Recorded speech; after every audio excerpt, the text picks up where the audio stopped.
Hi everyone, it is a great pleasure to be with you in this event. My secret weapon in marketing management started with a dream to achieve new horizons, and has to be with experimentation and learning. This history started 10 years ago.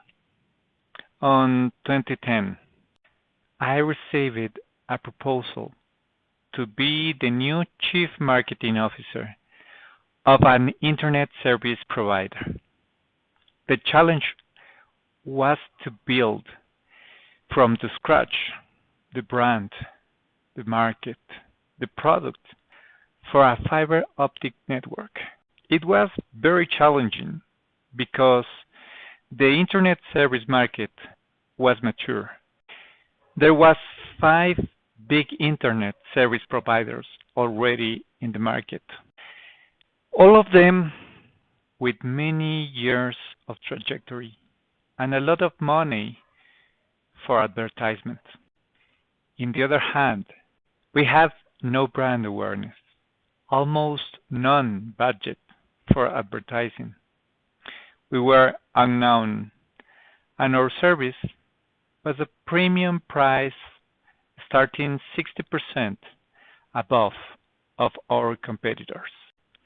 And the name of this dream was NetLife, a digital connection for life. How can it be possible to take this dream and make NetLife the number one brand in the market? Even more, how can it be possible to achieve the number one position in sales since our price was high to compare with the volume of the competitors? Let me tell you that it was possible. It was a David against Goliath. And once again, my secret weapon to achieve this was the following: add a meaningful purpose. We build a team, we build our teamwork based on deep and big purpose. It means we pretend to resolve something else that only have successful in the market. We want to improve the quality of our customers with a connection to the digital world. Just a team who work hard with blood, sweat, and tears for a higher purpose just want to work for the paycheck. It is the first thing to do and is very important.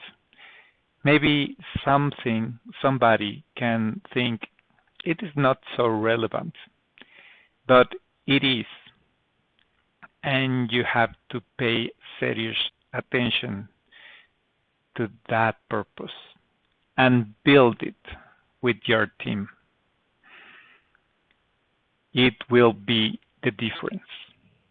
Now, the second thing, it was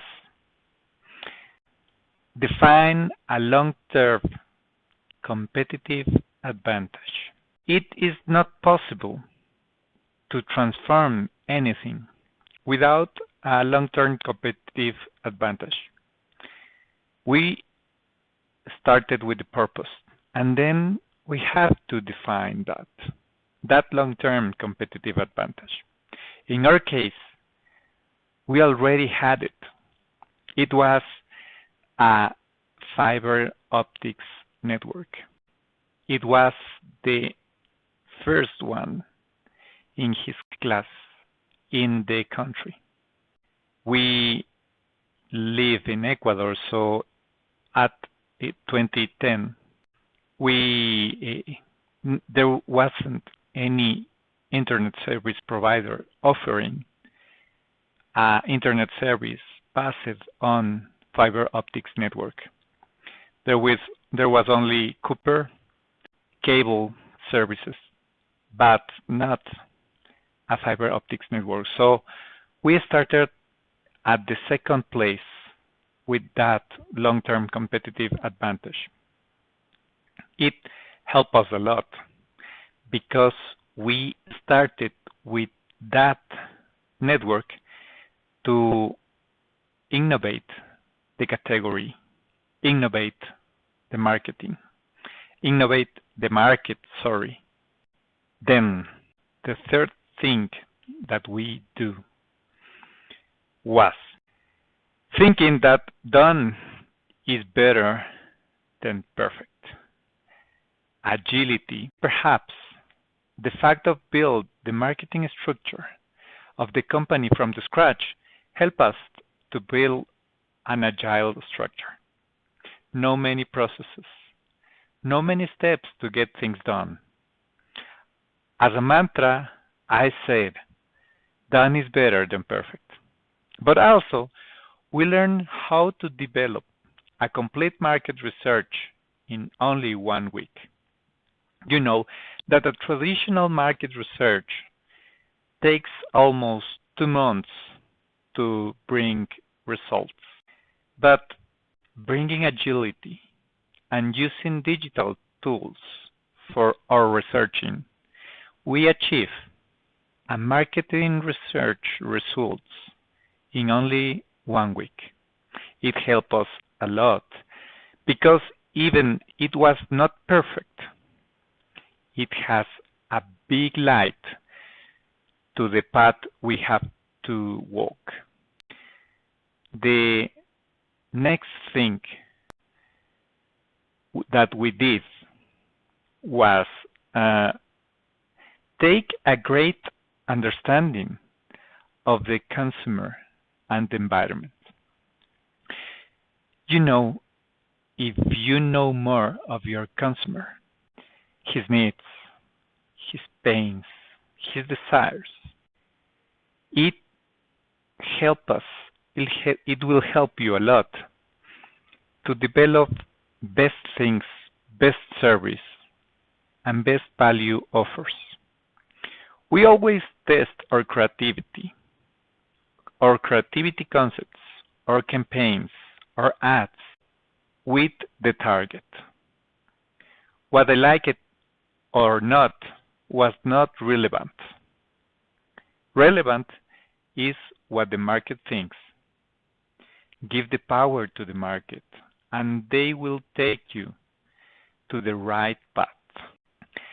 I do not mean that the brand position should be made with the customers, but a great understanding lets you define better your customers, lets you define better your marketing strategy, lets you define better your assets and your brand position.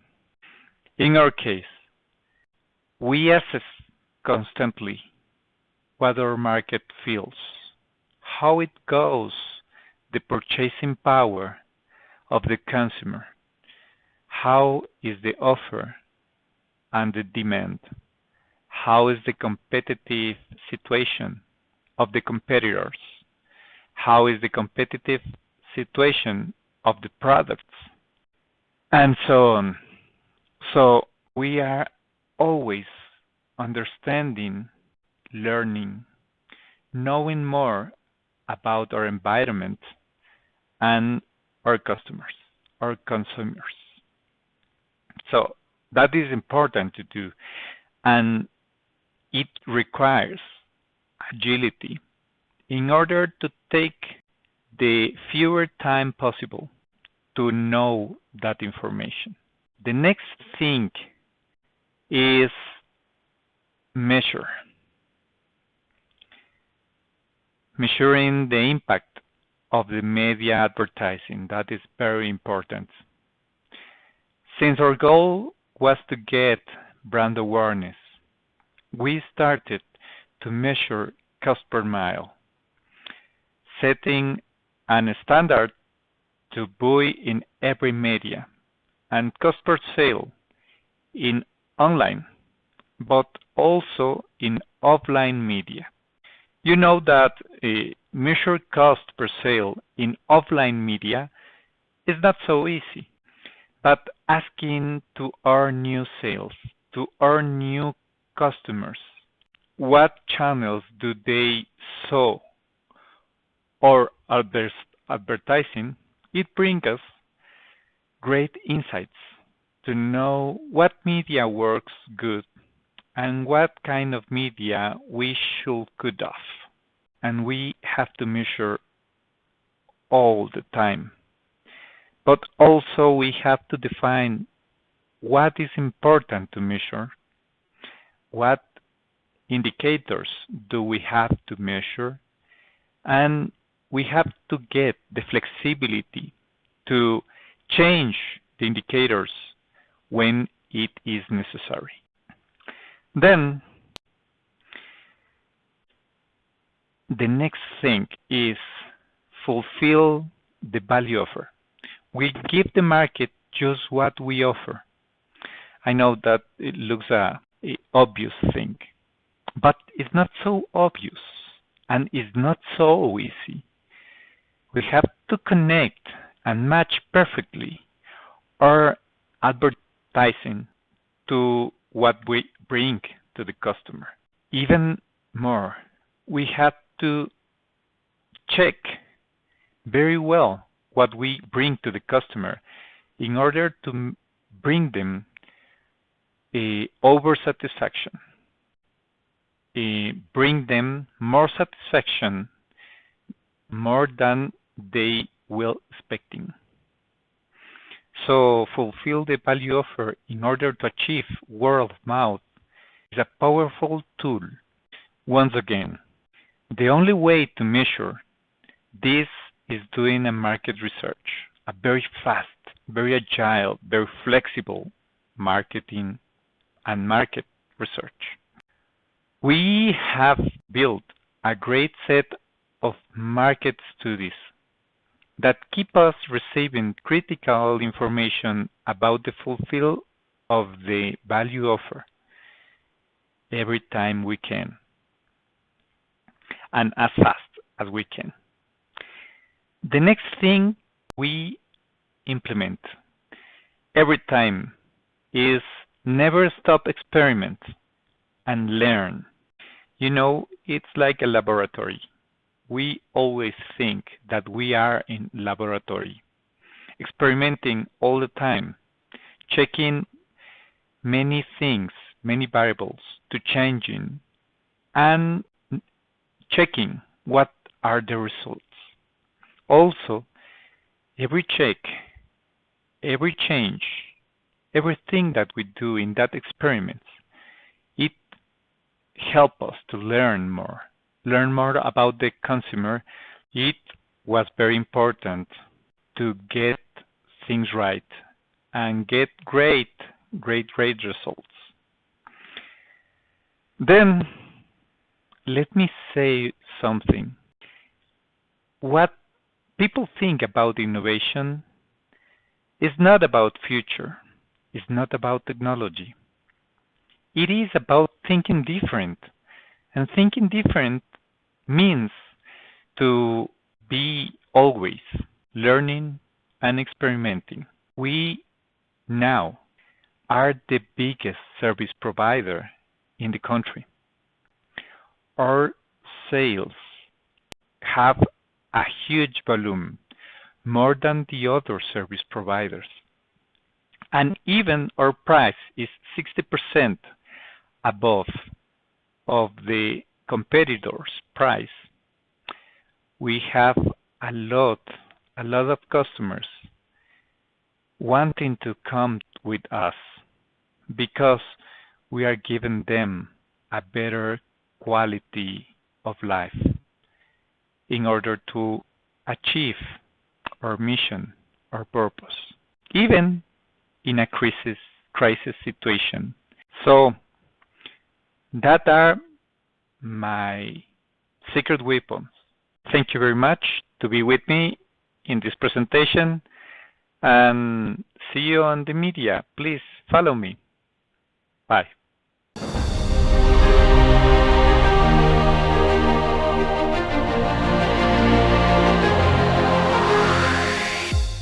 Hi.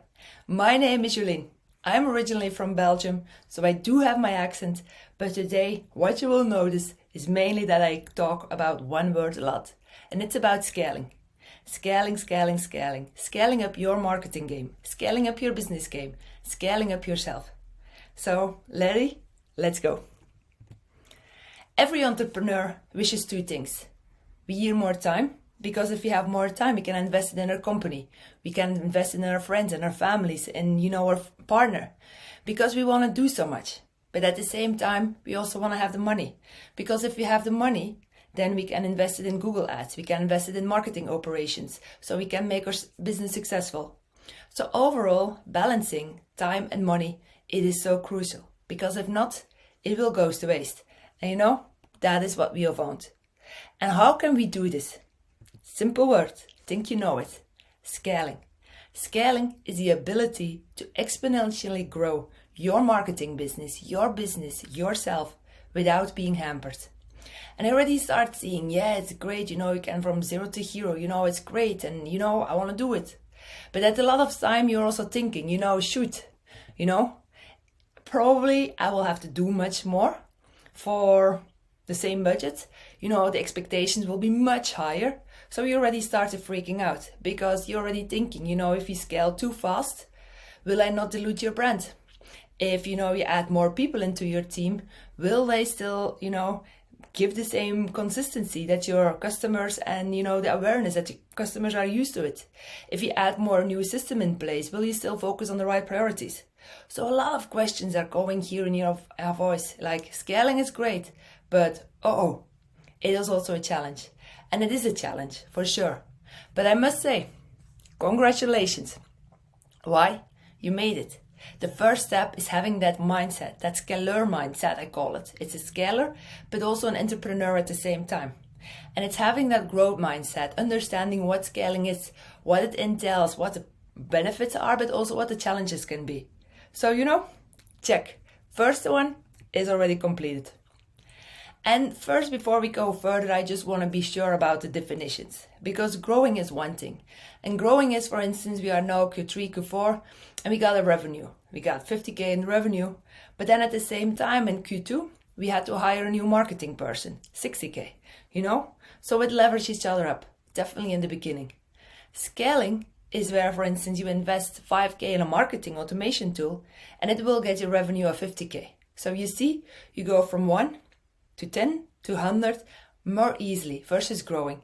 And that is a big difference between scaling and growing. And I already see you thinking, how can I start scaling? What should I do? What are the tactics? 4 simple tactics. Start to automate your processes. If you think about it, you have a customer LinkedIn outreach, or you have an employee calling your customer. What is it that he or she will say? What is a message that you still want to bring to your customers? And make it in a playbook, write it down. Phase 1, these are the channels and these are the descriptions that we need to say. Phase 2, these are, for instance, documents that I want to send over. And go back to the first page where I said about time and money. Here you will win on time, on the longer run. It will take you a little bit of time to make everything, to prepare with this playbook, but you will have time on the long run. So that is one. A second one is subscription-based models.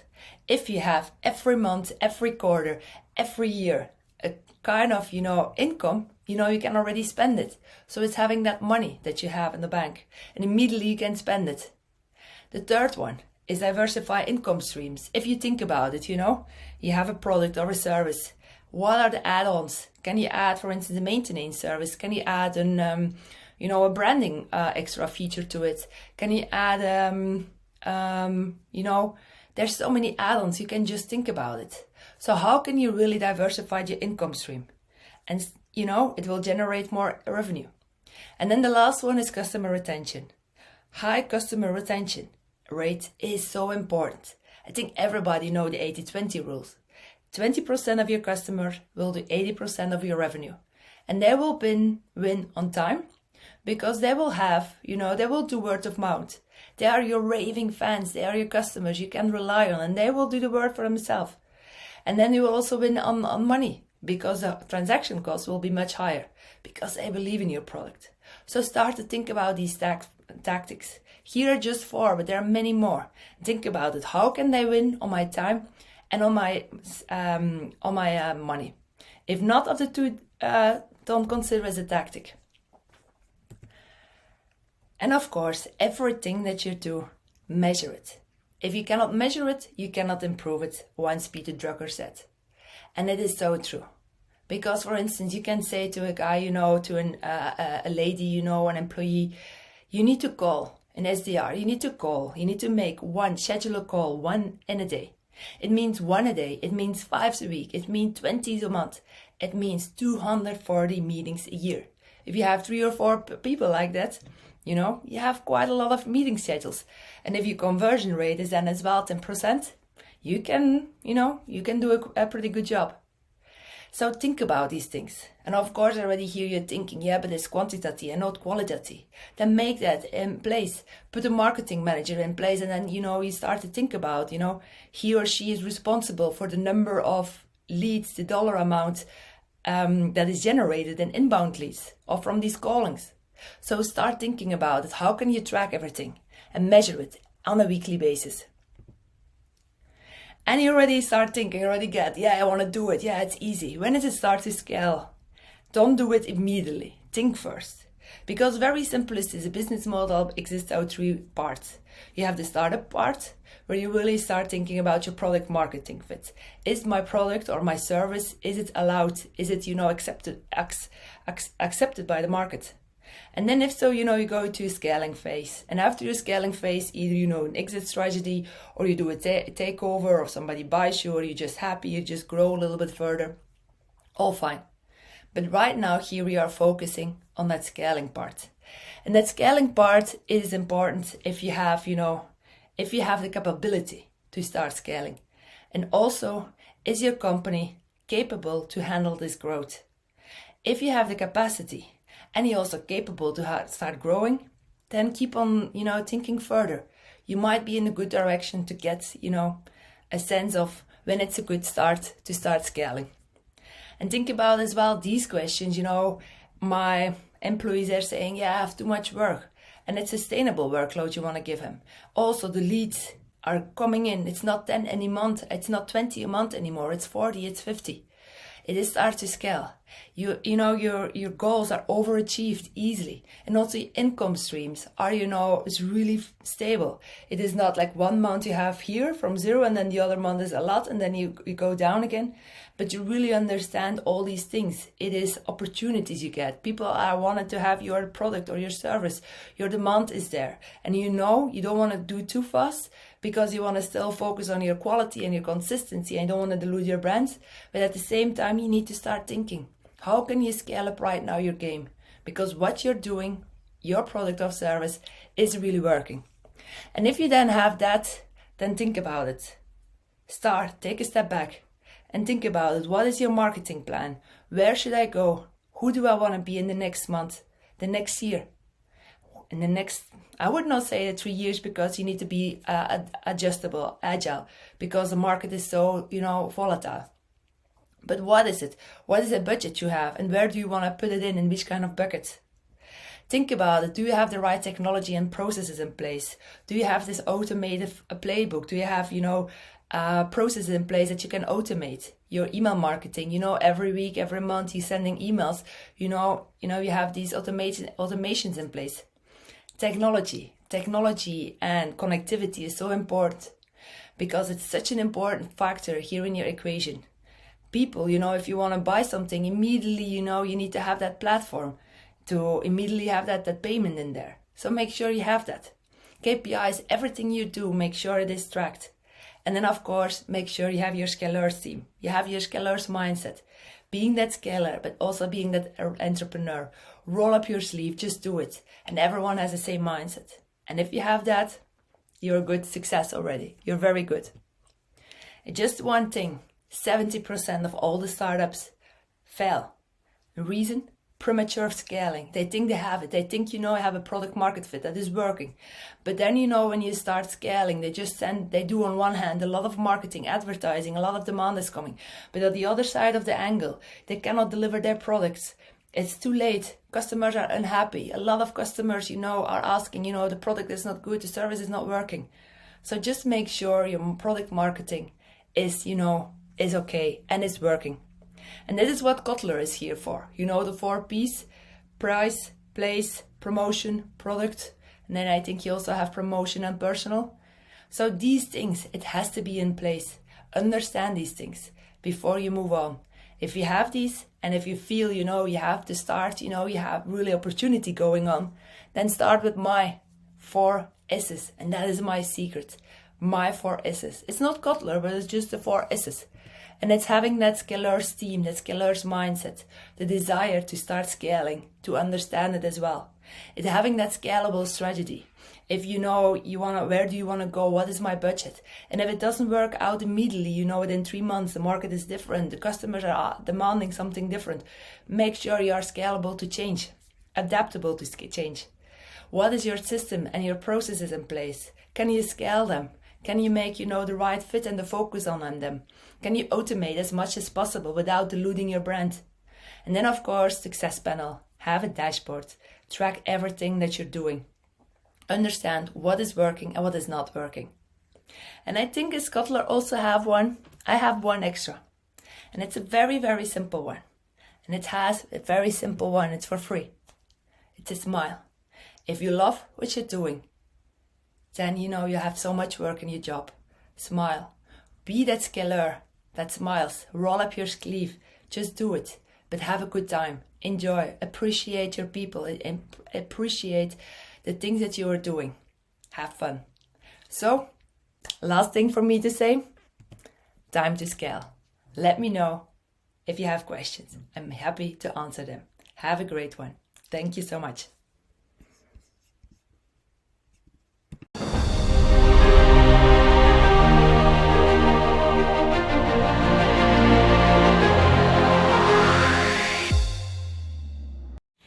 Hi everyone, my name is Mario Peshev, and today I'm going to talk about what is my secret weapon, or what's my key to success. There are a lot of things that determine success. Actually, some of them are also defined here because we're trying to remind a lot of these. Again, it's a tough process. It really requires a lot of persistence, a lot of grit, a lot of hustle to actually make it work. But in the grand scheme of things, what it really boils down to is one thing, and that one thing is called intrinsic motivation. When it comes to motivation, there are 2 types of motivation: intrinsic and extrinsic. The external type of motivation is external factors pushing you to do something.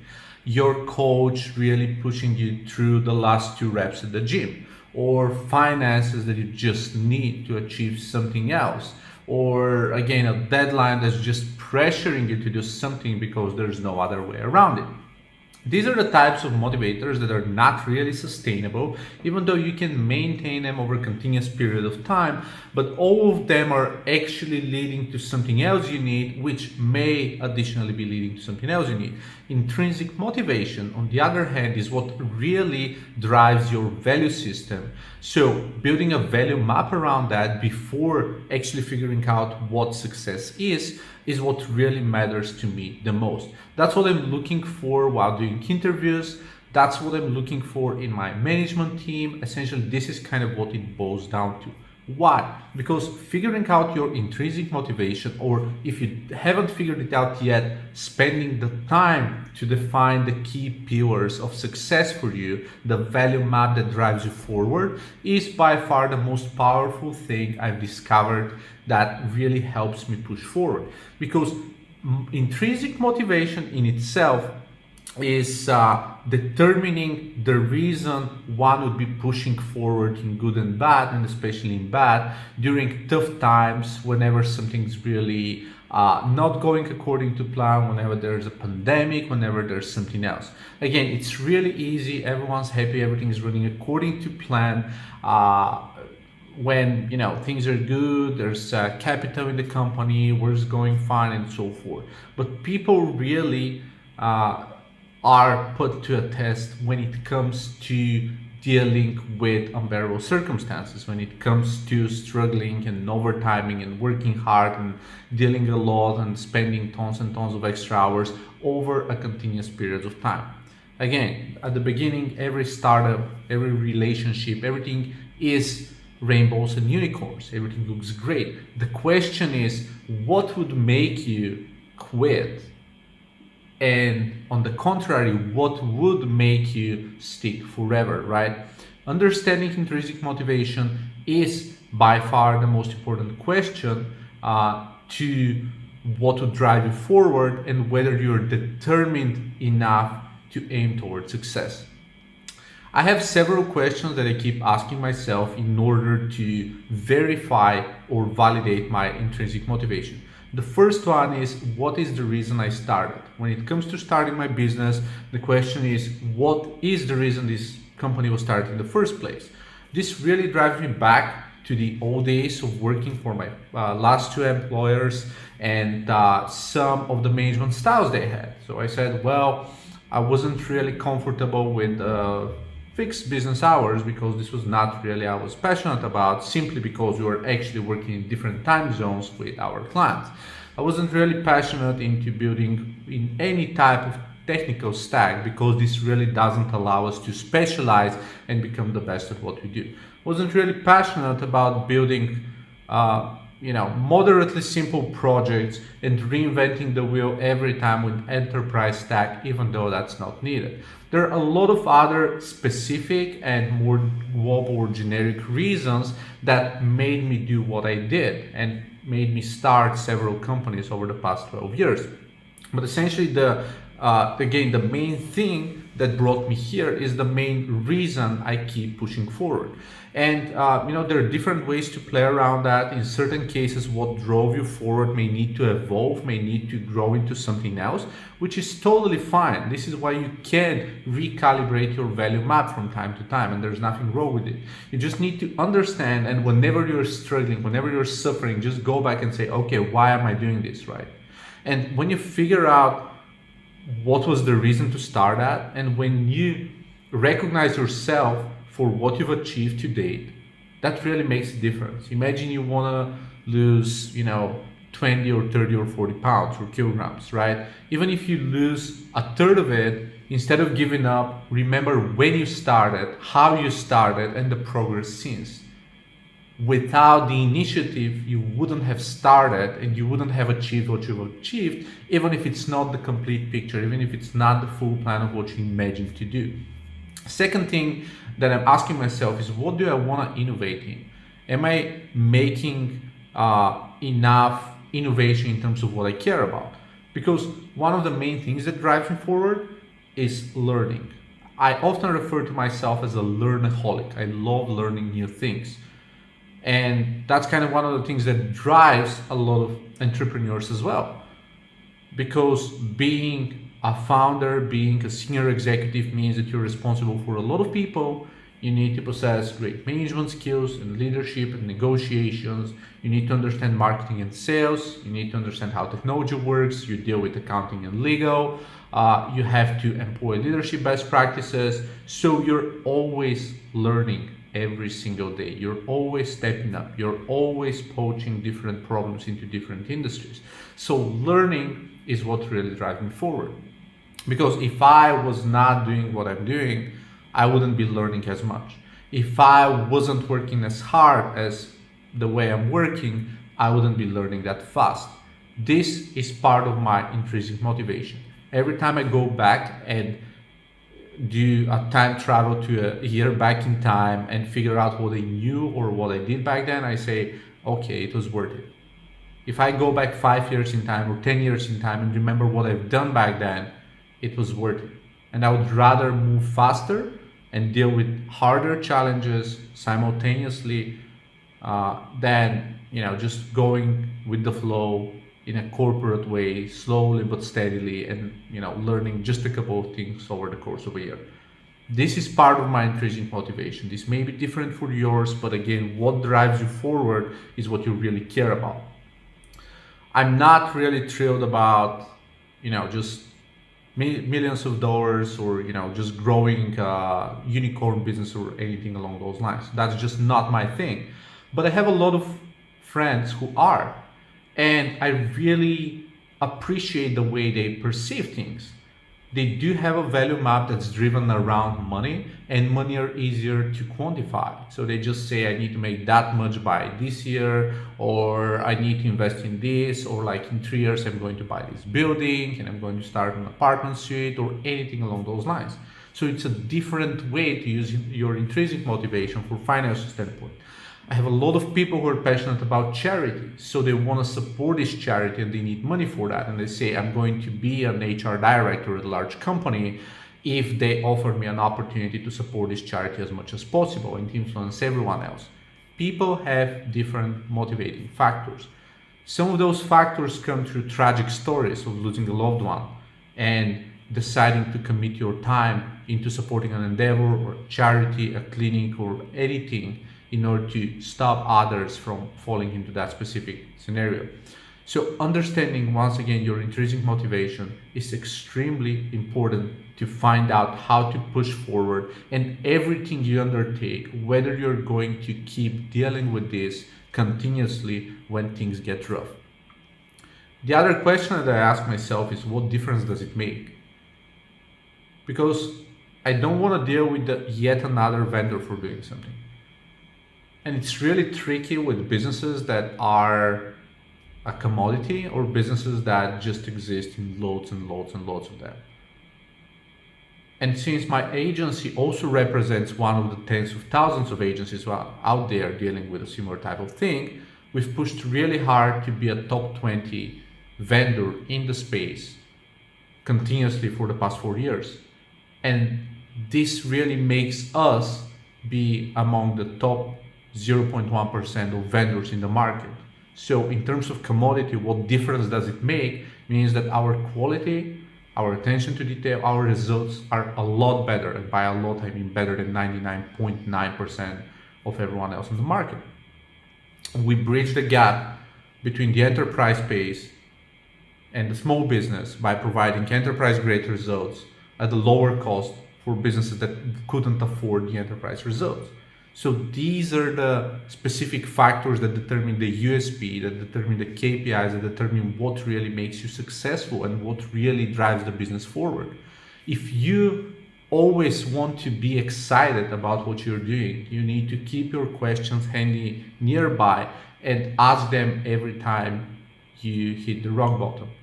And if you are actually running into the direction that matters to you, that is highly relevant to your intrinsic motivation, that's going to bring a lot more value. I like to always refer to other alternatives as something that really keeps you distracted. One of the biggest problems of our generation is having too many options.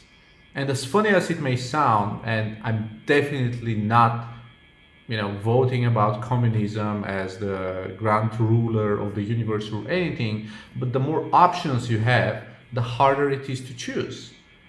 The more we're investing in consumerism, the more we face different challenges, the more we differentiate from the people close to one another, the harder it is to build more valuable connections. So everything has pros and cons, and we just need to recognize that. And in terms of business, if we are dealing with too many things, it's easier to drop the one thing we actually care about. So limiting our options makes us more focused and spending more time and effort and having more energy for the thing we deal with. There was a Spanish captain back in the day, and I don't really recall the year, but they were trying to take over an island, and they were vastly surrounded by a larger population of people, and a lot of the soldiers were not really passionate about that, to say the least. A lot of the soldiers wanted to go back. So once they landed on the island, once they saw what's coming up, they said, oh my God, I'm coming back. I really need to go back. And what the captain did back in the day is he commanded two of the archers to fire up and bring all their ships down and to put them on fire so they don't have a way back. This is a very powerful story because the way it ends is essentially the captain and the crew taking over the island and, acquiring ownership of the land. And the main reason behind that is having lack of options really doesn't leave you any chance of distracting yourself with anything else. Limiting your options as much as possible is something that really helps you be focused, achieve better results, be determined, and simply grind through whatever's coming up. One of the best ways to do that is, of course, incorporating different productivity strategies or different techniques, or joining a community or a mastermind to also employ external factors and also retrain your brain to be motivated. Seinfeld, who's a famous producer and actor, has actually invented a strategy called Don't Break the Chain, which is as simple as ticking off progress for something you do every single day. Just get a regular calendar and tick off every single day you do something. The longer the chain becomes, the harder it is to break it. Imagine you've had a short run on the beach for 98 days in a row. And you wake up one morning, you haven't slept very well, the weather isn't great. Are you going to break the chain if you're that close to 100? Are you going to break that chain and start all over if you have 98 days repeating the same thing over and over again? This type of motivation, this type of excuse, or like if you work with an external coach and you have to send them a video every single day, if you have KPIs you need to keep and you're the only one that doesn't keep these promises, those are a lot of semi-external factors that are also going to help you persevere. But again, at the end of the day, we need to think of what we really care about. We need to think about our intrinsic motivation. If we don't understand the intrinsic motivation well enough, well, we just need to sit down and figure it out. I do have these sessions every 3 years or so, just trying to recalibrate my value map, challenge the assumptions against I'm working with, and make sure that I have a core value map that's solid enough as axioms in mathematics that I can build on top of.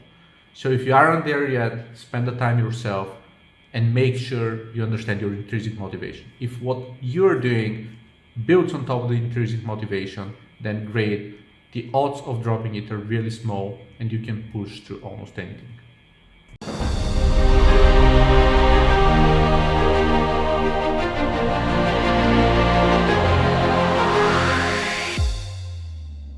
Welcome at American Digital Week. Thanks for joining this session. It's our goal with this session that after the conference, you're able to implement all your great ideas in a way that you can clearly connect them with the business value. We will share you a mindset, a framework, and a roadmap that you can use to make that important connection between your marketing efforts and the business value other than sales. In 2016, when I was struggling with this connection myself, I had a great chat with my buddy Dennis Douland. Dennis is a very passionate business and industry hacker with a passion for data and digital transformations. He has developed an interesting framework for accelerating digital businesses. And he discovered a way to forecast and validate the value of content marketing into the overall business. He calls that digital assets.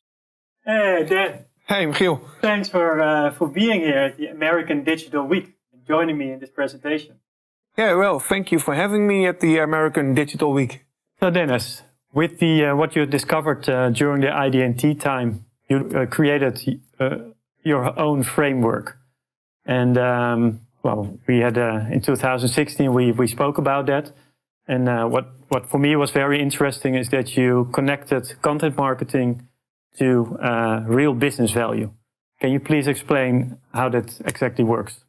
Yeah, well, to start with a framework, it all starts actually with a digital strategy. But for me, a digital strategy is actually the business strategy because, in these days, actually, every company or every organization or every individual is a digital platform. So the digital strategy is, when you look at the internet ecosystem as a business ecosystem, then you're able actually to talk about goals. Because a business ecosystem, therefore you use goals. And the first goal actually is, of course, company value. Because every company is worth something, you know, and every CEO wants to have shareholder value. He doesn't say like, well, you know, do a bit less shareholder value. No, he wants to increase shareholder value. Then the second goal is reputation. And reputation is actually the digital heartbeat of the ecosystem. What do you mean by heartbeat? Heartbeat is actually the rhythm, where you use your content for, like posting. So post something on your website, post something on social media, sending newsletters is also a rhythm, you know. So that's the content rhythm, and that's actually gaining your reputation, your digital reputation. Yeah, I love that term, like the digital heartbeat. Yeah, the digital heartbeat is great. Organization. Yeah, I love that. So when you have a very consistent digital heartbeat, you have a healthy digital reputation, which means that you come to the third goal, efficiency, because it costs less time and less money to gain your revenues actually.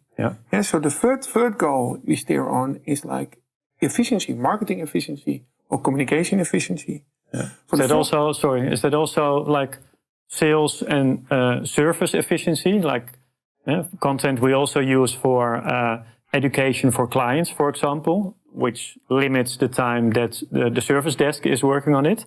That's a part of efficiency as well. Yeah, of course. Content is also service, and service is actually a sales moment. What I always say, like, because when you're gaining that rhythm in contact actually with your clients or your fans, then you see that they later on will buy something again. And of course, the efficiency is also like less time for your organization. So when you automate your content on that, for example, it works very well in terms of efficiency. So the fourth goal actually, just talk about further on the framework, is like increasing your primary revenue streams. And the fifth goal actually is, discovering new revenue streams.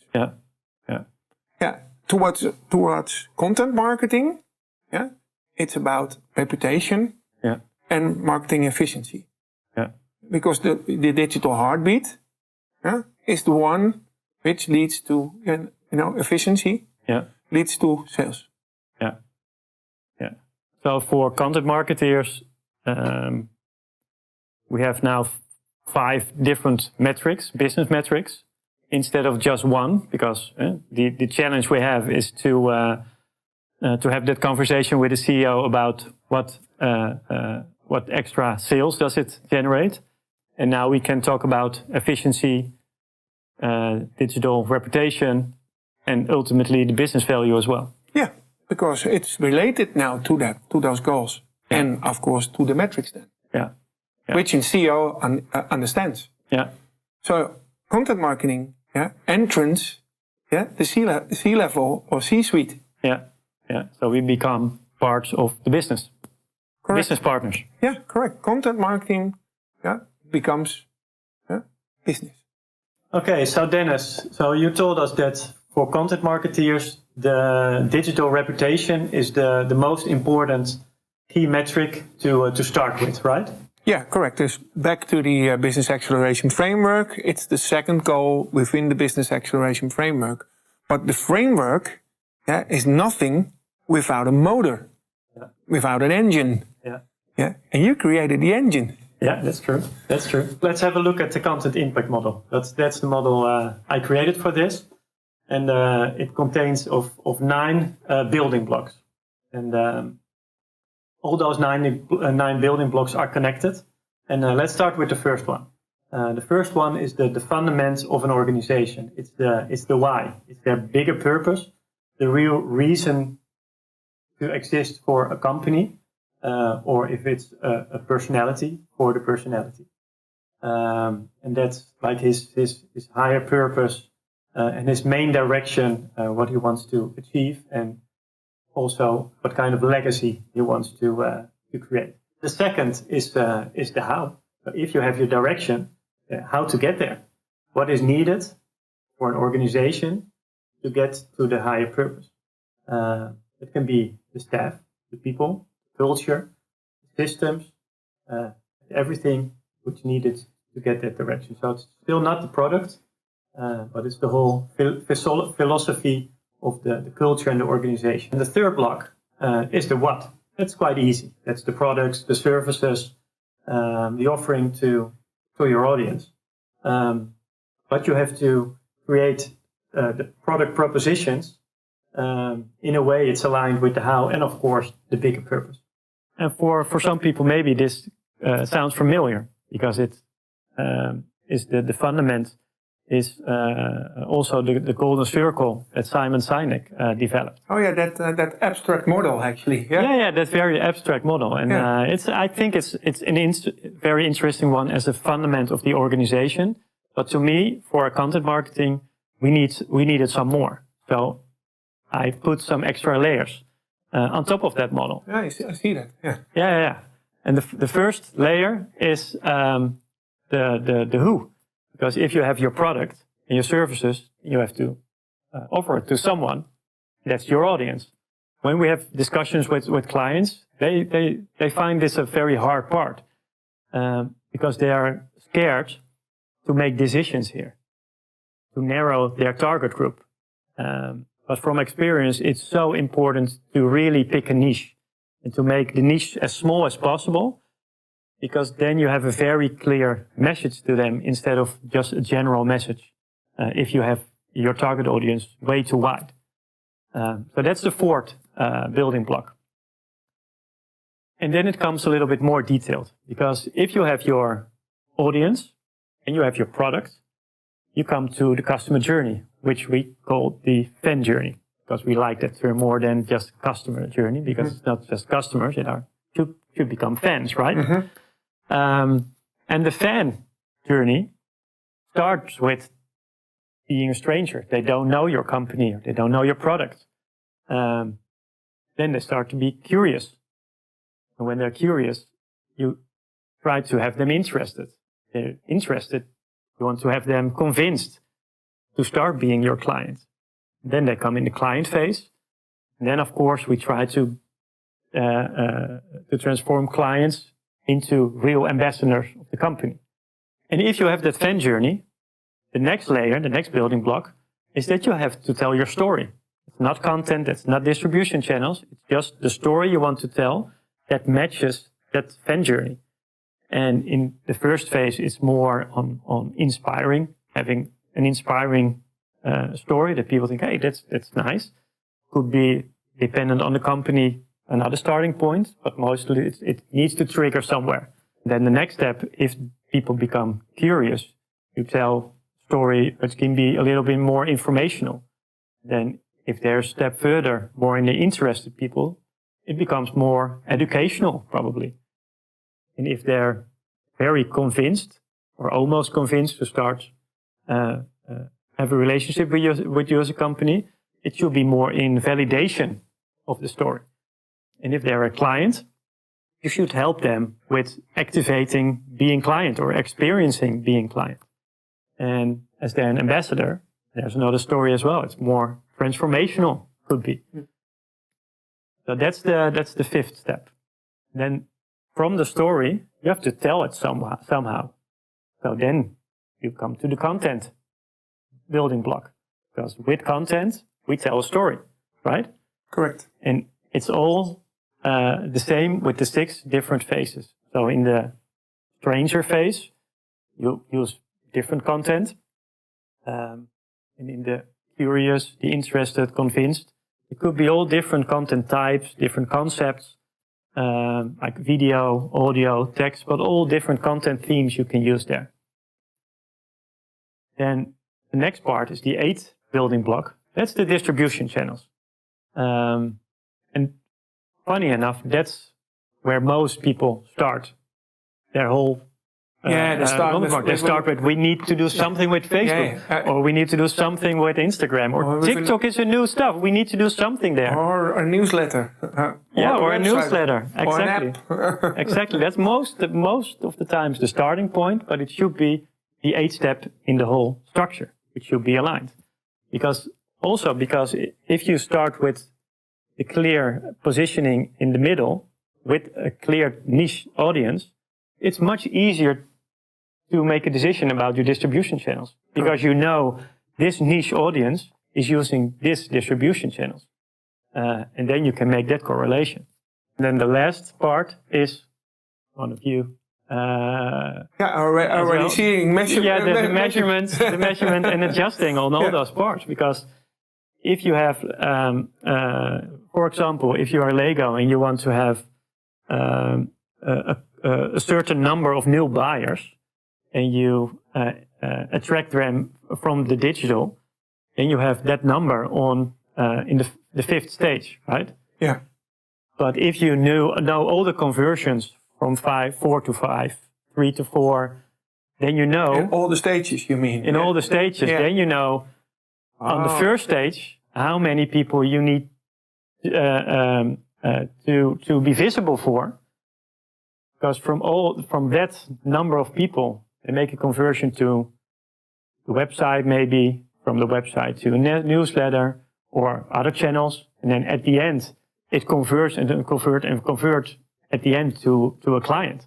So the predictable factor, or the forecast, you already could predict your revenue streams then with all those figures.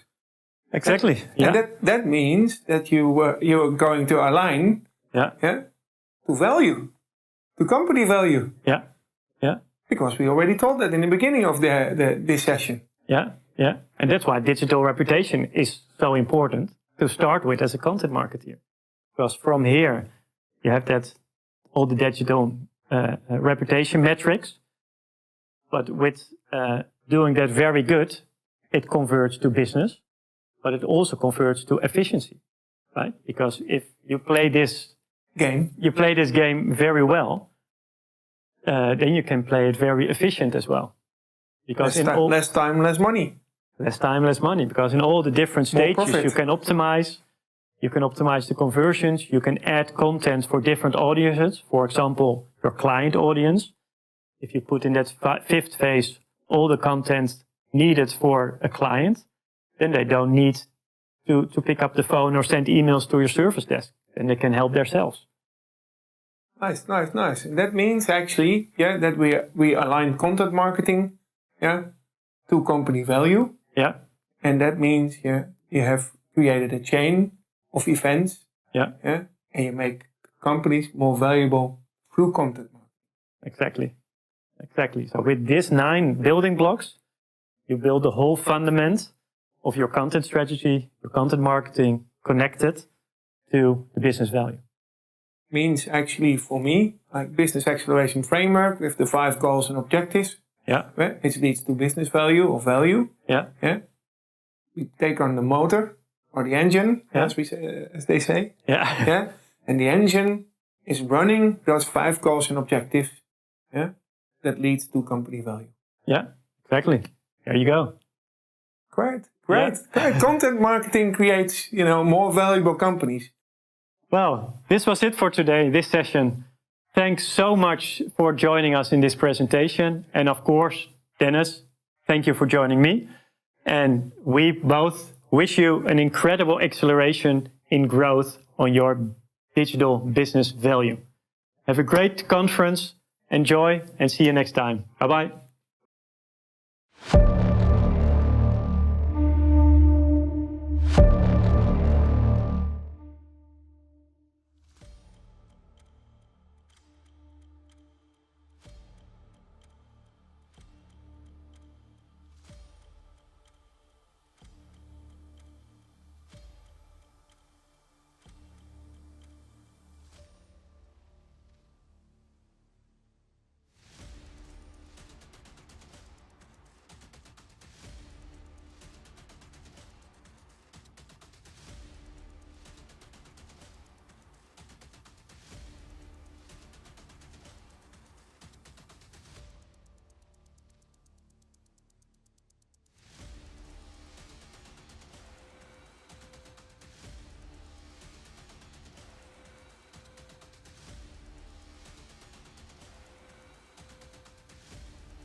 Joya Scarlata, and it's an absolute honor to be here speaking at American Digital Week 2021. For today's session, I will be talking about the evolution of chatbots to conversational AI. Again, it's a privilege to be here. I'm really excited. But before we get started, I just wanted to give a brief introduction of myself. So I am the director of digital marketing for a B2B IT service firm known as Intera IT.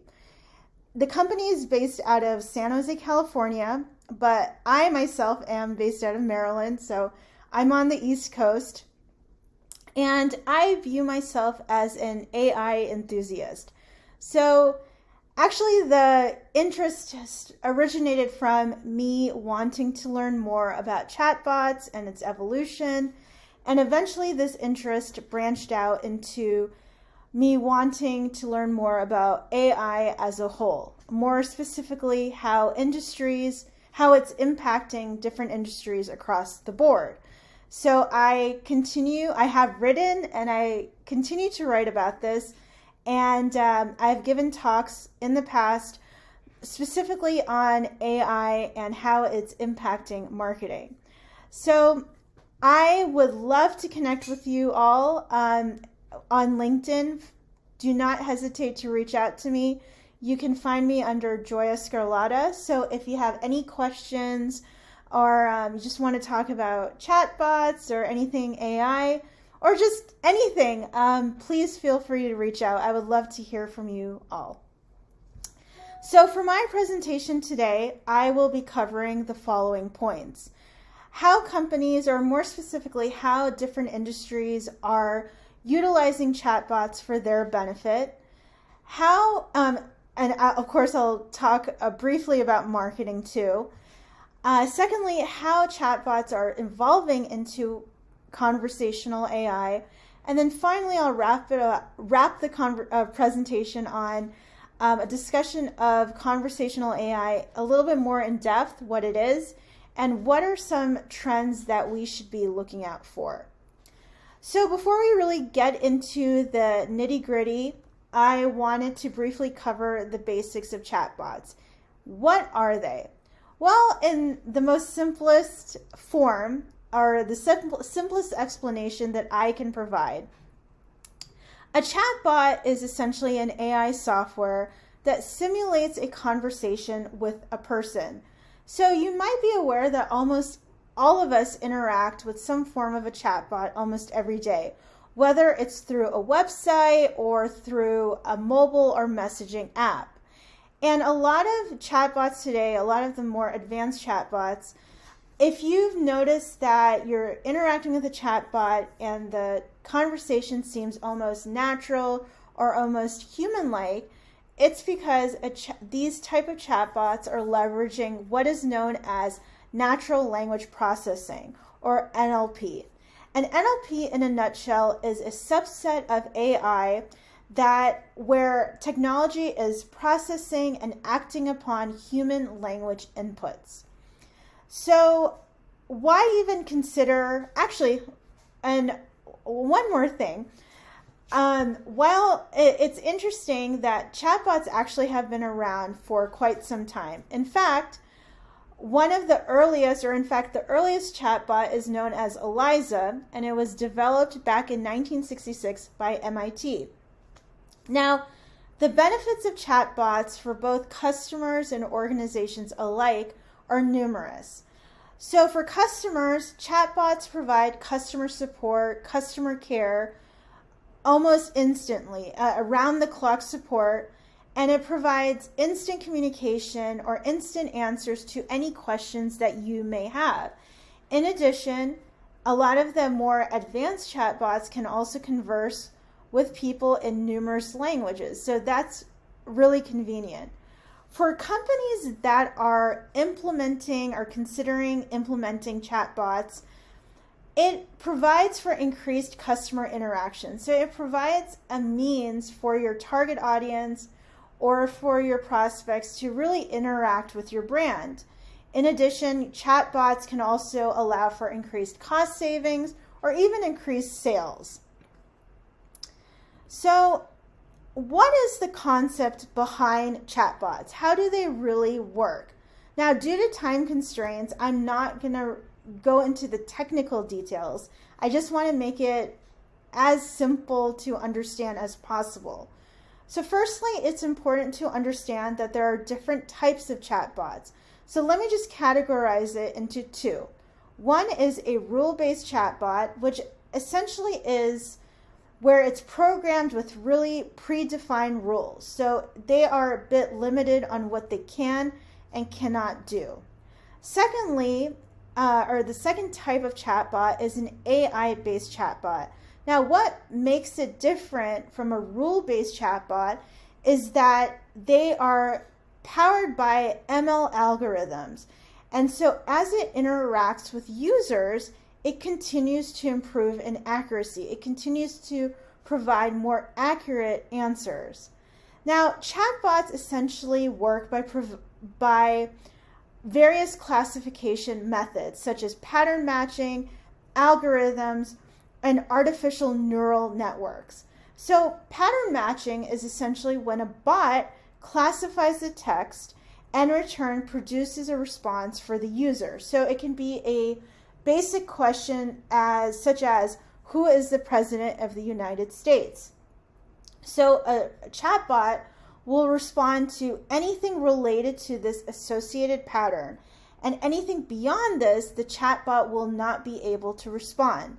Now, this is where, say, algorithms come into play. With an algorithm, it helps create an easily manageable structure of different patterns, each of which provide a response to different types of questions. Now, artificial neural networks take it one step further, and this is essentially a way of calculating outputs from the inputs using weighted connections, which are in turn computed from repeated iterations from training the data. So essentially, as chatbots are feeding into the data, the answers again continue to improve in accuracy. So over the years or so, I would say that the use and implementation of chatbots across industries have become increasingly prevalent. In fact, it is said that by 2024, so only 3 years from now, the worldwide market value of chatbots will reach close to $1.3 billion US, and that it will continue to be a driving force for business communications. So I just wanted to briefly touch upon how different industries are using chatbots for their benefit. One example is the restaurant industry. Now, this can actually probably be extended to the entire hospitality industry, but I just wanted to focus on restaurants for this example. Now, with any, I would say, service industry, what's really important is customer service and a stellar customer experience. They are so important. So one way chatbots can actually help restaurants is through the use of analytics.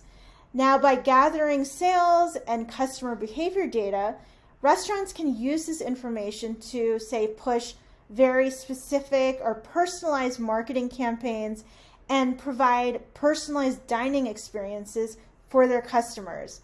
On the flip side, for customers, chatbots can help them, say, book a table or provide updates on their takeout or delivery orders, or even they can receive personalized discounts to, say, their favorite restaurants. Another example of an industry, I would say, is government or the public sector. Now, many government agencies around the world have been using chatbots as a way to provide information, essential information to their citizens. So chatbots can help both citizens and government agencies alike by, say, providing citizens important information. Say it could be on federal procedures or law, any updates to laws or deadlines. And chatbots can also help them, say, track certain requests more effectively. all in all, chatbots is a great way to keep citizens informed. Now, the final example I would say of an industry using chatbots is banking or the finance sector. So just like the service industry, customer satisfaction is, say, really important to banks. So chatbots can provide customers, say, up-to-date information on any regulation change, any financial news, policy changes, what have you.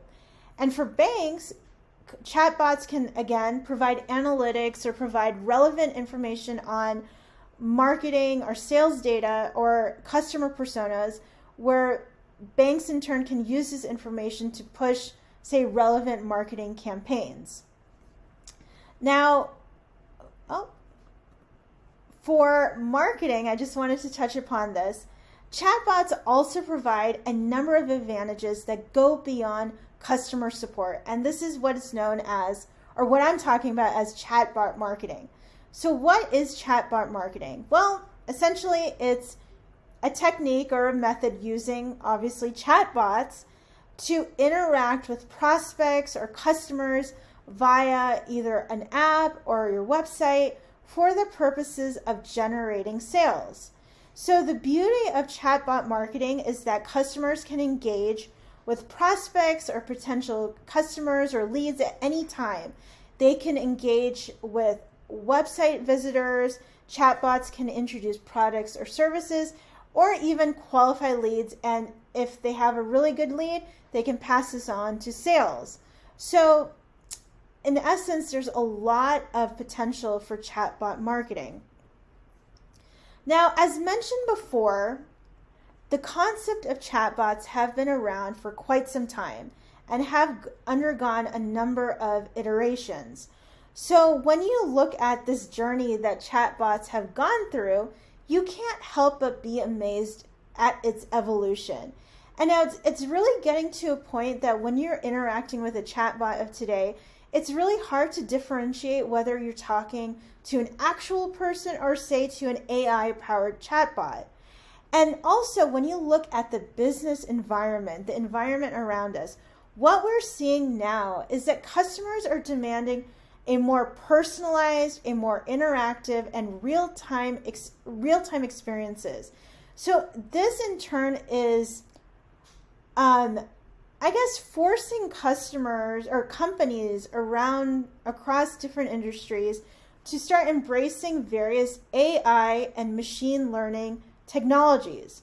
So what we're seeing, it's a ripple effect that as these companies are embracing these type of technologies, chatbots are continuing to evolve, and they have entered a new era.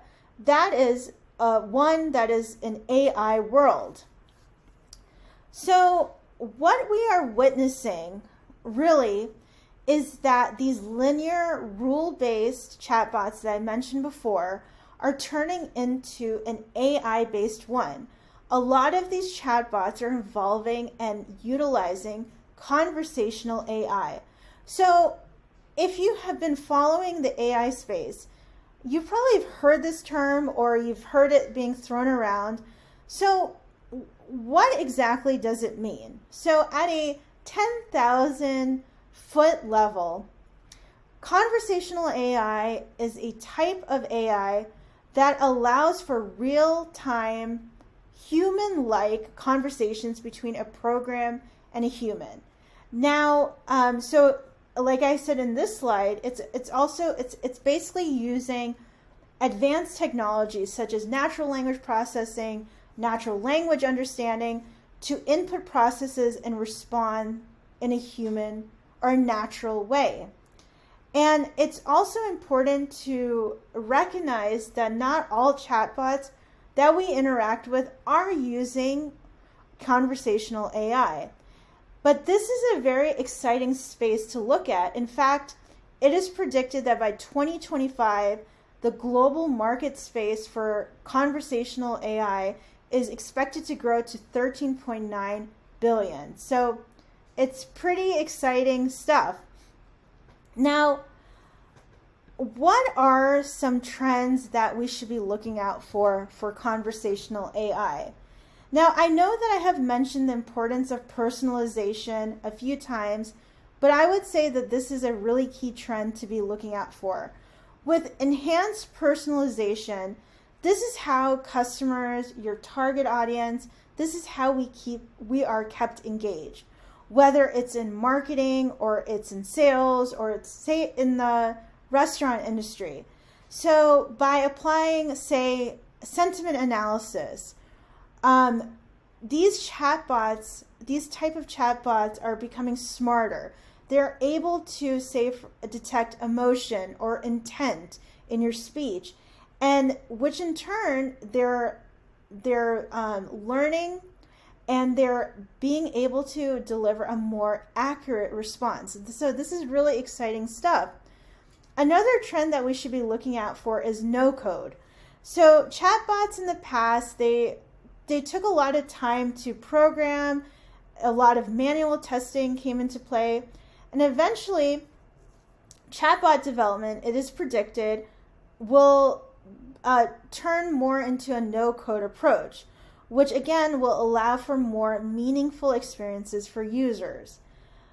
Our current pandemic, COVID-19, is also, interestingly enough, we're seeing more of an increased adoption of conversational AI. So industries, say from healthcare to e-commerce, have been leaning more towards smarter bots to help alleviate customer support and inquiries. So this adoption we will see will only increase over time. And as in marketing, I will really be curious to see how conversational AI will impact or influence the field. So I guess that will be a conversation for another time. But if you guys have any thoughts, please feel free to reach out and we can talk more about this. So I want to say the three key takeaways to take from this presentation are the following. We are seeing that chatbots, while they've been around for some time, they come in different forms. We have the rule-based chatbot, where it's a bit limited on what they can and cannot do. And then we are now increasingly seeing AI-powered chatbots, where as they interact with users, they are becoming smarter, they are becoming more accurate over time. And as we see, chatbots are providing enormous benefits to both organizations and to users alike. Now, again, while chatbots have been around, they are starting to evolve. As companies are embracing AI and ML technologies, we are seeing chatbots enter this AI era. And this is eventually leading into what is known as conversational AI. Again, conversational AI is where we are embracing more advanced technologies such as natural language processing, natural language understanding, and these conversations, say if a chatbot is adapting conversational AI, the conversations are more human-like, they're more natural. And some of the trends, as mentioned before, we are seeing chatbots that are more advanced.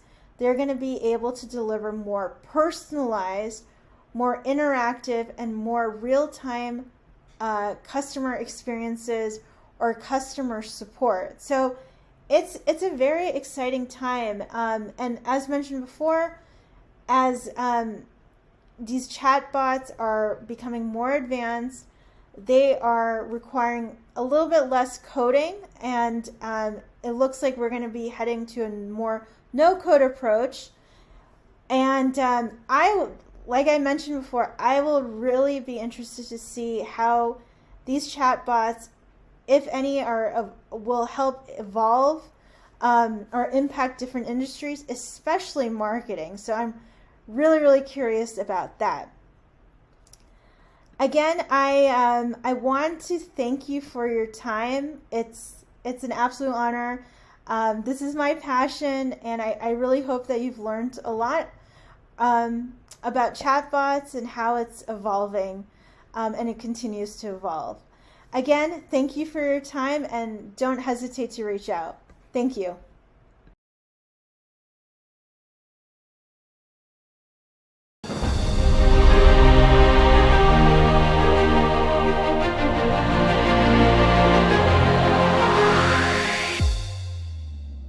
Hello, my name is Carrie Lee, and thank you for tuning in. Today, we're going to talk about my secret weapon in e-commerce loss prevention. What is e-commerce loss prevention? In retail, loss prevention is focused on preventing employee theft and shoplifting. So in e-commerce, you don't have people in a physical store, it's all online. And so the loss prevention is focused primarily on fraud and returns. E-commerce loss prevention is a somewhat new concept because retailers who are selling online are more focused on generating revenue than preventing returns. So if you don't have a return strategy for your online store already, you're not alone. Most store owners that I've spoken with are pretty clueless when it comes to what their return rates are, what their different returner profiles look like, and what their overall return strategy for preventing return losses is. When it comes to online returns, not all returns are actually bad. There are some returns that are good, and having a positive returns experience can actually become a profit center and a reason that customers come back. Customers report that most of them review a return policy before placing an order, and having a seamless returns experience actually promotes more shopping, not more returns. Hiding the returns policy, which I've seen some retailers do, is more of an ostrich approach of trying to avoid returns or not address them proactively. And adopting a return strategy that's proactive and data-driven can actually help prevent returns and increase profitability, because your customers will be happy that they can shop knowing that if it doesn't work out, they can return or exchange something very easily. So there are still the bad types of returns as well as the ugly. So ugly returns relates to fraud. And so that the fraud can be somebody purchases something not from your site and then tries to return it to you. But if you have order reconciliation or a data-driven approach, you'll be able to tell if that order was actually purchased from you versus another online store. That's actually an advantage that e-commerce sites have over retail, is it can be more difficult to track an omni-channel purchase when something is bought in store and then returned without a tag, versus online, you can reconcile the orders more easily. It's also important when you're considering your returns approach and your strategy to know that your returns policy and how you handle and approach returns is all an extension of your brand.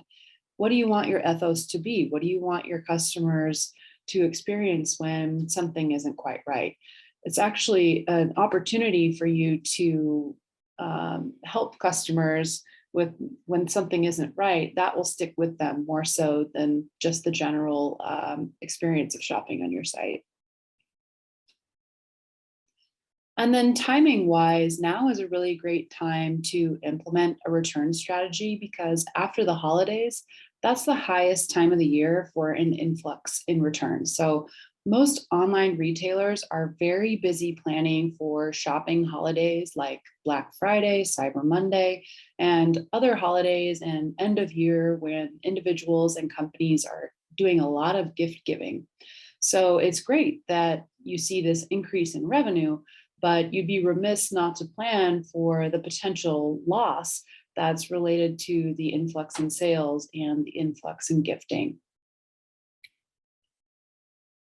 So now let's turn towards how you can prevent e-commerce losses in the form of returns. So the first thing to do is analyze the cost of returns and where cost can come into play when we're talking about returns.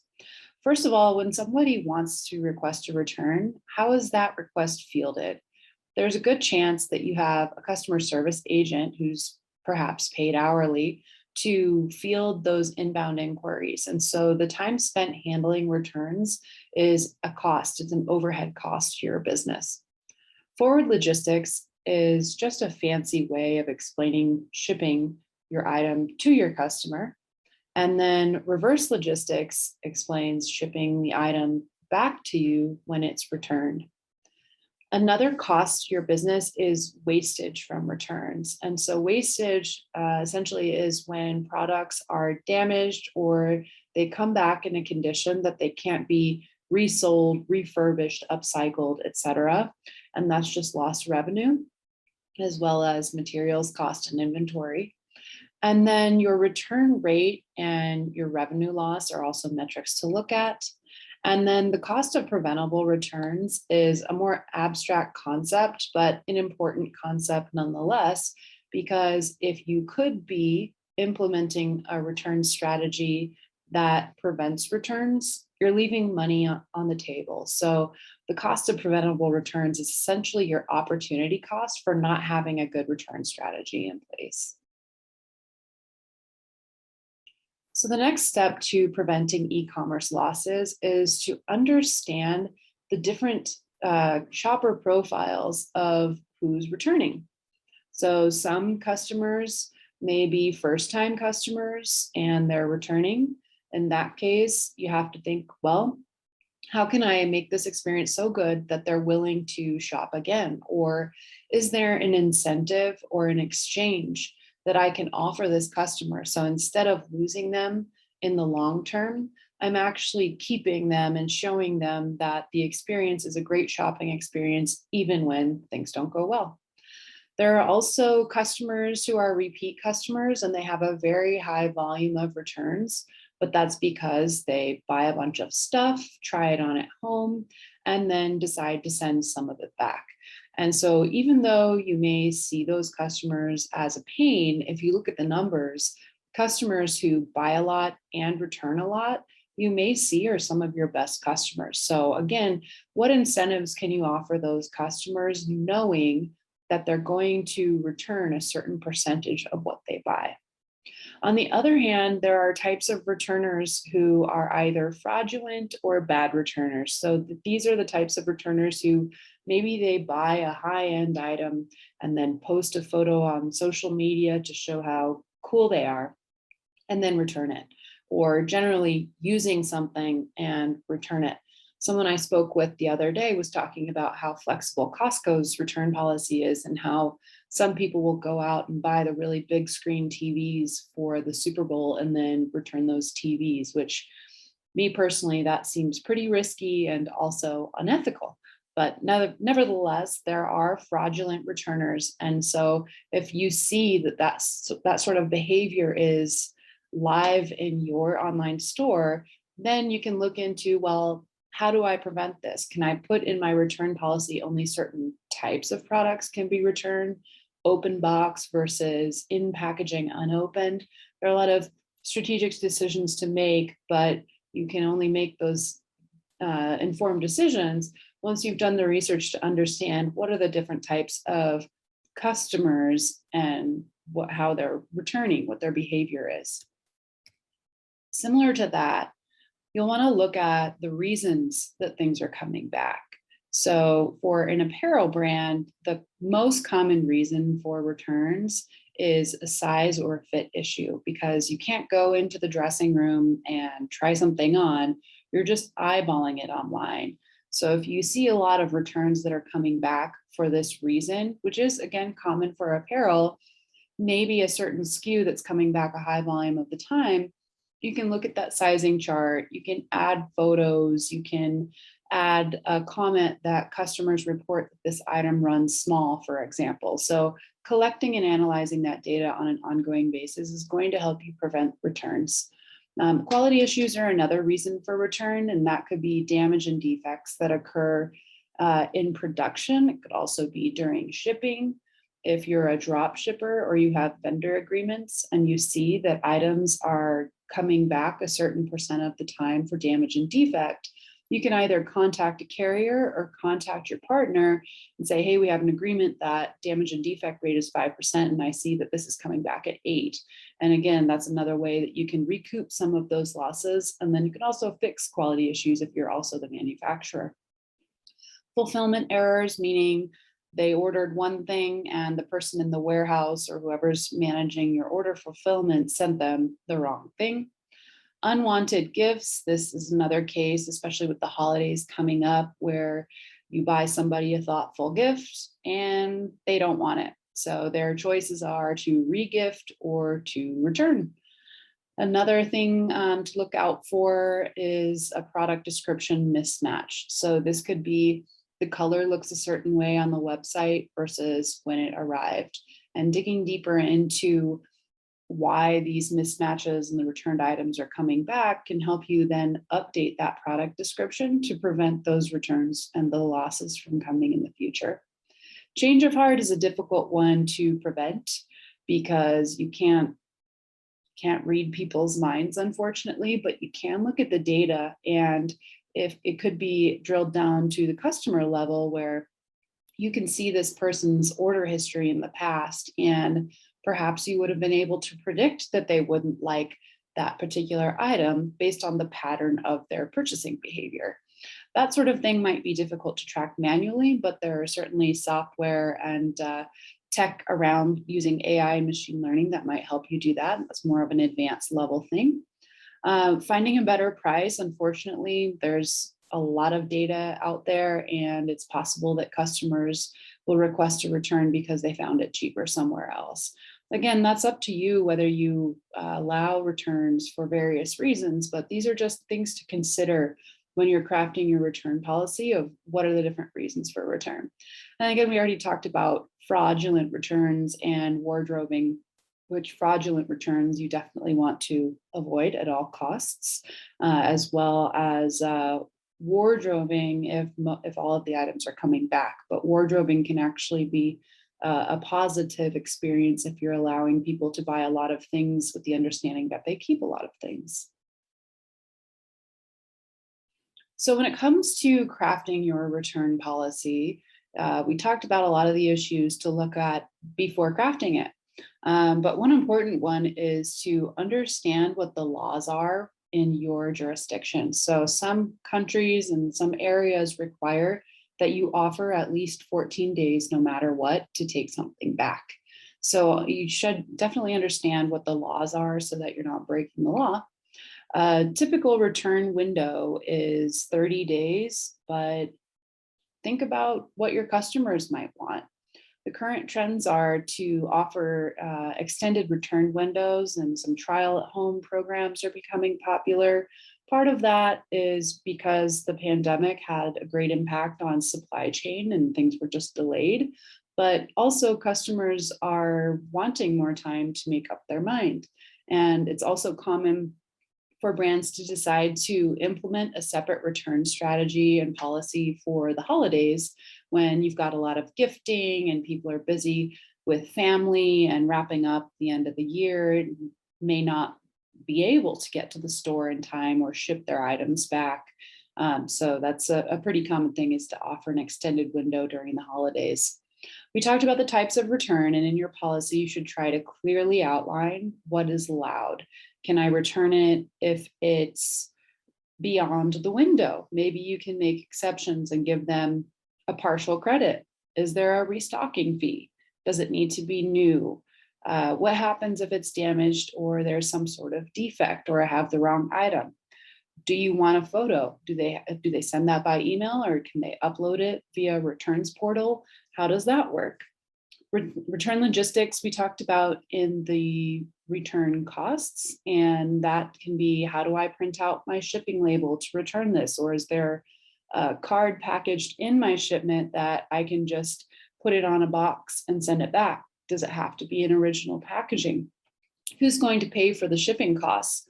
How long does it take for me to get my refund? And then any sort of other special circumstances that might relate to your brand or your product mix, or again, holidays and gifting. So to summarize, some of the ways that you can prevent returns and losses for your e-commerce business are to first analyze and understand what the various costs are of returns. And then you can identify common reasons for returns and the return requests that you get in your business, why they're occurring.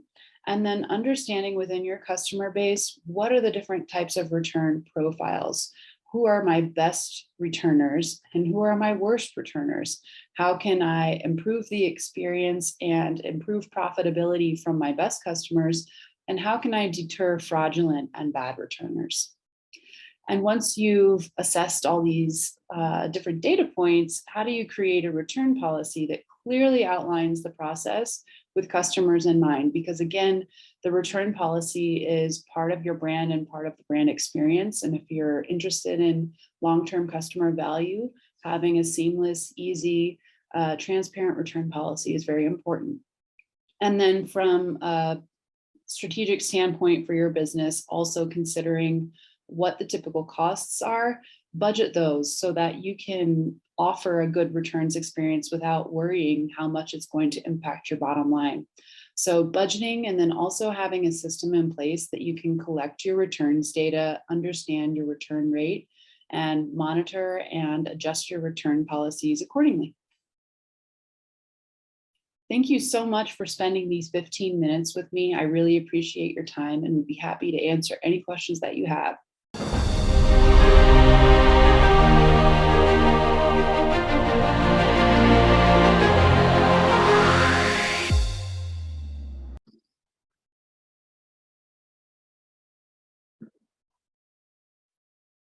Hi, and welcome to today's session about reaching your ideal customers through podcast guesting. My name is Mark Colgan, and I have around 13 years experience in B2B sales and marketing. And in the last year, my team and myself have booked almost 1,000 podcast interviews for our customers. So in today's session, I'm going to cover 3 main learning outcomes. The first, just talking about the benefits of speaking on podcasts. The second, about how to find and pitch relevant podcasts for you. And the third is how to deliver an exceptional podcast interview. We only have 15 to 20 minutes to go through this, so I will be quick, but hopefully by the end of the session, you'll have exactly what you need in order to book your first podcast interview. But why podcasts? There's actually over 4 million podcasts live on Apple at the moment. Now, a lot of these podcasts don't last too long, so the actual real number of podcasts, which is an opportunity for you to speak on, is a lot smaller than this, but it's still in the hundreds of thousands. And why podcasts as a channel from a marketing point of view? Well, first of all, it allows you to build credibility. You get to leverage somebody else's audience. It's a really high value touch point, especially if you have a complex service or solution where you really need to explain what it is. You can do that by telling stories and customer anecdotes as well. You'll often find that the audience is extremely loyal and they're quite niche as well. So if you go on a podcast, which is called the HR Leadership Podcast, then you know that the majority of the audience are going to be HR leaders. One podcast I went on in specific was called Outbound Metrics, all about cold email, which is a domain of expertise that I also have knowledge in as well. So you find that there's a real niche, loyal audience, and they're often there to learn, and they're looking for solutions to their challenges and problems, which is a really, really great touch point to speak to them on.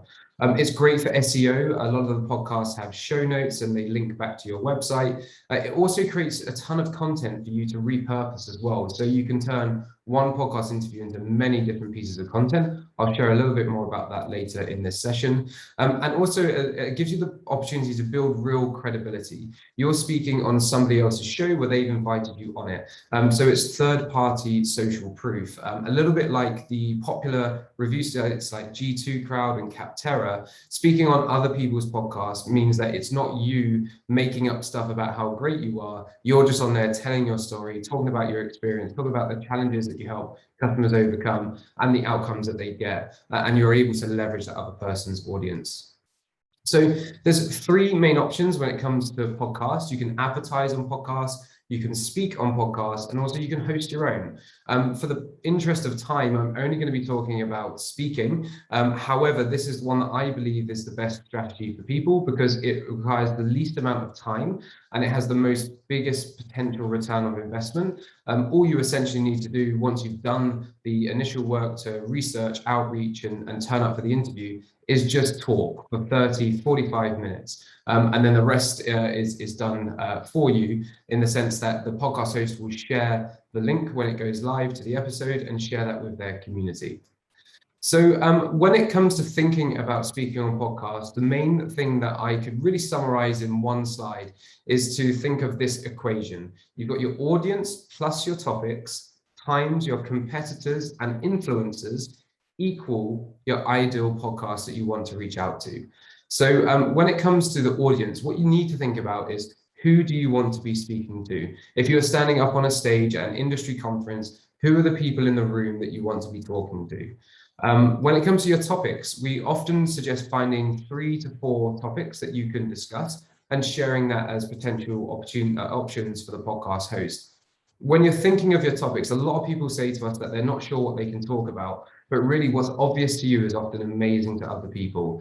So with your topics, you should think about what are your area of expertise?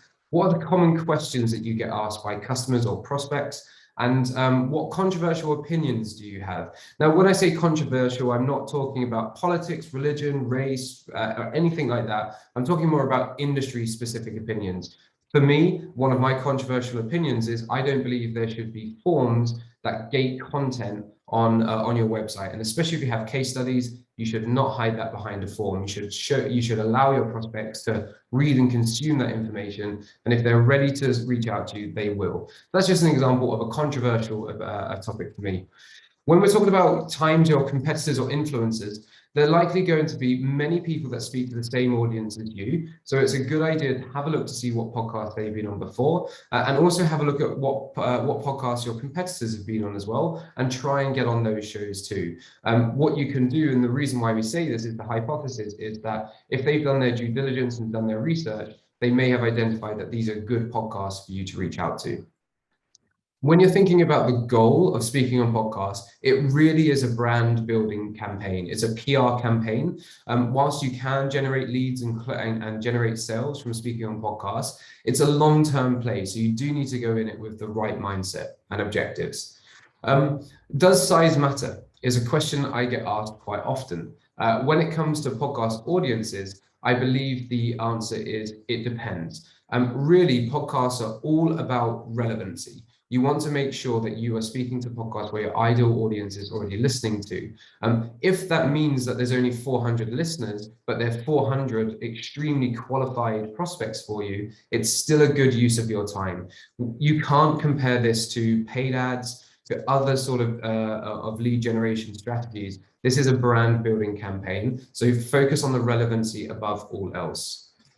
When it comes to research, there are many things that you need to look at. I'll keep it very brief and simple. The first thing you need to look at is to see if they accept guests. Have they interviewed other people in the past? Have they released an interview in the last month? There are lots of podcasts out there that were live, but they're no longer open. So you want to make sure that this is a current podcast so that they are accepting guest suggestions. And as I mentioned before, think about your ideal customer. You're on a stage talking in front of them. Who do you want to be in that room? Have a look at the podcast description. Have a look at the previous guests. Have a look at the topics that they've been talking about in the past.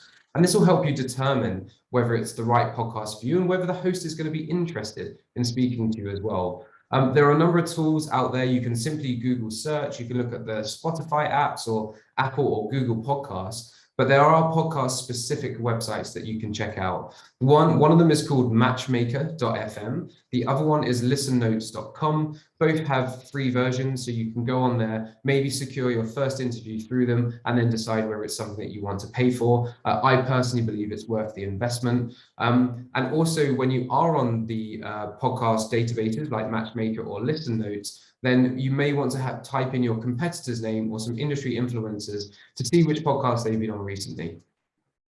When it comes to outreach, this is the most important step of the overall process. I'm going to focus first of all on the initial email, then I'm going to talk about follow-ups.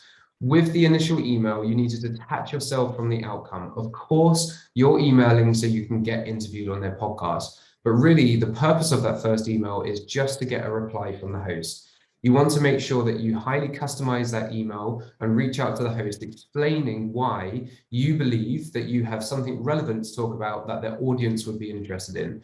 The majority of podcast hosts are doing this to provide value to their audience. So you want to make sure that your messaging when you reach out to the podcast host makes it as simple as possible for them to understand that. I would recommend listening to an episode or two before you do so, and maybe find somebody who's talked about a similar topic before on their podcast and make note of that and say that your topic can build upon what they said. It's a really great way to demonstrate that you've done your research and you're not just spamming hundreds of podcast hosts at one time. With your call to action, you just want a reply. So ask them if they're interested in finding out more. Don't send your meeting link. Don't assume that they want to interview you. Just ask if they believe that the topics that you've mentioned would be of interest to their audience. That's the initial email. Like I said, you just want a reply, but we're all busy. Inboxes are overwhelmed. I think more and more every year we get busier inboxes. I get hundreds of emails a week. So you do need to follow up. Just because somebody hasn't replied to you doesn't mean that they didn't think that you were interesting or didn't think that you would make a great guest on their show. They're just simply busy or they've missed it. So in your follow-up process, make sure that you send 3 to 4 follow-up emails and further demonstrate the value that you can share with the audience. Maybe you can share about your newsletter list and your plans for promoting the episode once it goes live. Maybe you can share a different podcast interview that you've done in the past, which then helps them understand how you're going to be as a guest. Add that credibility into the follow-up. It will make the decision easier for the podcast host to make. We also suggest putting together a media kit. So your media kit contains information such as a bio, images of you, your social proof, so previous podcast interviews or previous webinars that you may have done. Maybe you've been featured in Forbes, Entrepreneur, or on some other industry websites. Make sure you include those logos in your media kit. You also want to prepare your topics. With your topics, think about the anecdotes and stories that you can tell to really expand upon those topics as well, and make it very easy for the podcast host to contact you. Now, you can create a PDF. On the screen, you'll see that we've got a website or a landing page, but what I recommend at the bare minimum is send a PDF. But it's 2021 when we're recording this, and PDFs are a little bit old school. So if you have the capacity to do so, create a landing page, copy this template and framework, and it will certainly work for you. So let's say that you've sent the email, you've got the response from the podcast host. Now what do you need to do? We always recommend that you do a pre-interview conversation with the podcast host. In that conversation, usually led by the podcast host, they'll talk about the logistics of the show, how it's going to be set up. Is it going to be video recorded? Is it just audio? Are there going to be an introductory sentence that you have to say, or the host do the intro? All of these things can be found out before the podcast, and it makes the actual interview a lot more less stressful and a little bit easier for you because you know what to expect. Oftentimes, podcast hosts will have set questions that they want to go through, and most podcast hosts will kind of go off script a little bit depending on what you say. I think the most important thing to remember is don't worry, don't overthink this. Just look at it as you're having a conversation over coffee with somebody who's interested in what you have to say. And also, once you have got that confirmed interview booked, just send an email to the podcast host before the interview is actually going to be held and say, hey, Susan, really looking forward to being on your podcast. If there's anything I can do in addition to prepare, please do let me know. Anyway, speak to you soon. Small little touch, but they go a very, very long way. Then you have the interview yourself. It's now crunch time. You have to turn up and deliver the value that you promised in your outreach and from the pre-interview conversation. Practice, practice, practice. That's my most important tip for when it comes to interviewing on podcasts. Make sure you know the stories, make sure you know the examples, make sure that you've got anecdotes and you're prepared. I strongly recommend listening to some previous interviews before you go on this podcast, because you don't want to be caught out by any quick fire rounds at the end, a quick fire round of questions at the end. It's personally happened to me. I'm never going to let that happen again. So think about the challenges that you can help your customers overcome and examples of when you've done so. It's really important not to pitch your product or service on the interview. Of course, you can allude to it. Of course, you can tell customer stories, but don't make it a 30 to 40 minute or an hour conversation of you just pitching about how amazing you are. Tell them your mistakes, tell them the lessons learned. People are really looking to connect with humans. We buy from humans. And at the end of the day, even in 2021, people still make decisions on emotion and not on logic. And they want to work with good people. They want to work with that trusted advisor. And that's where speaking on podcasts can really, really help you increase that credibility and become that trusted advisor in your industry. Before the end of the podcast, you want to make sure that you have a very strong call to action. We recommend that you direct people to a specific landing page that they may be able to learn a little more about you, or maybe have some access to some content, join your newsletter subscriber, or you can simply say follow you on LinkedIn. It really does depend on you and what you have set up and the capacity that you have to build out these to build out your marketing. But just make sure you practice your call to action. It might feel a little bit silly at first in the mirror, but practice makes perfect. And the more you practice, the more you'll be prepared for the interview. And like I said, you can just go there, have a chat about your domain expertise over coffee. That's the mindset that you really want to have. Okay. Post-interview, so you've done the hard work, but it doesn't end there. You definitely want to follow up with the host. Thank them for their time, and also ask them when the interview is going to go live. Different hosts will have different schedules in terms of when the interview will be recorded, edited, and then published. So ask the question, ask them how you can help. How can you help promote the interview once it goes live? When that interview does actually go live, then you've got an opportunity to repurpose this content. From a 30 to 45-minute conversation, that's if you transcribe that video or interview, you've easily got around 4,000 to 5,000 words. You can edit that down into a 2,000 to 3,000 word blog post, for example, and then repurpose the blog post content into smaller snippets for social media. So from one interview, you can create one blog post. You could create 10 social media images. You could create 5 or 6 videos if it was video recorded, or audiograms if you just have the audio. And then you can obviously create the accompanying social media posts to go with that content and those assets that you've shared.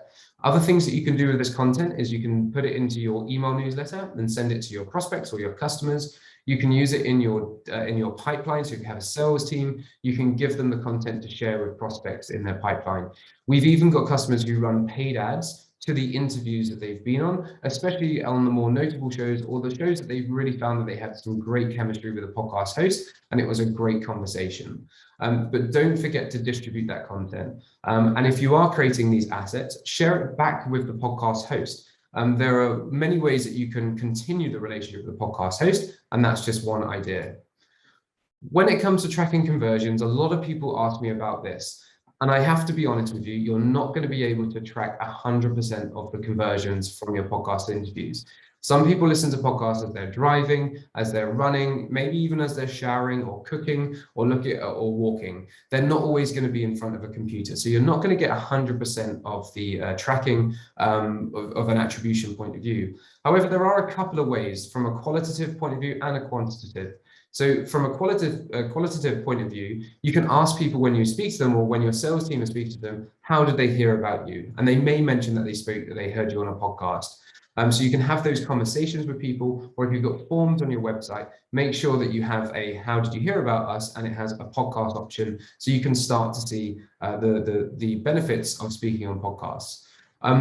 If you're looking at a simple way of tracking this, create one landing page, which is very specific to only the podcast interviews that you're doing. And you can give out that link at the end of the interview in your call to action. So it might be, for example, yourdomain.com/strategy. And you only talk about that link on podcasts. Again, you can see that the logic is a little bit flawed, because still people could stumble across that website through through that landing page through SEO, but it will still give you an indication of the impact of your podcast interviews.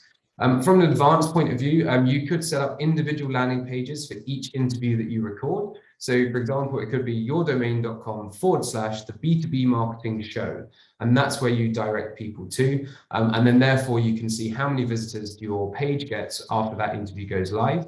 But there is a long tail benefit of speaking on podcasts. There will be people discovering this content, discovering your interview years in the future. I was recently contacted on LinkedIn from a podcast interview that went out 2 years ago, and they were asking me questions about the topics that I was talking about 2 years ago, which was in fact for a different business. So I wasn't actually able to help them, but I was able to point them in the right direction. Another thing that you could do from a attribution point of view, especially if you're direct to consumer or B2C, you can create specific coupon codes for each podcast interview that you go on. One of our customers has a supplements business. He gives a free $5 voucher off people's first orders, and he gives a specific code for each interview that he goes on. And that way he can track how many sales that he generates from each interview. So there you have it. We've talked about the benefits of speaking on podcasts, how to find and how to reach out to podcast hosts, and how to prepare for that interview, and some of the things that you need to do after the interview goes live. I hope this gives you a good taster of the benefits of speaking on podcasts. And all I leave it is up to you is to go and follow the information that I've shared, reach out to that first podcast host and book yourself on a show. You will not regret it. My name is Mark Colgan. Once again, thank you so much for your time. I'm looking forward to potentially meeting you in the future. Take care.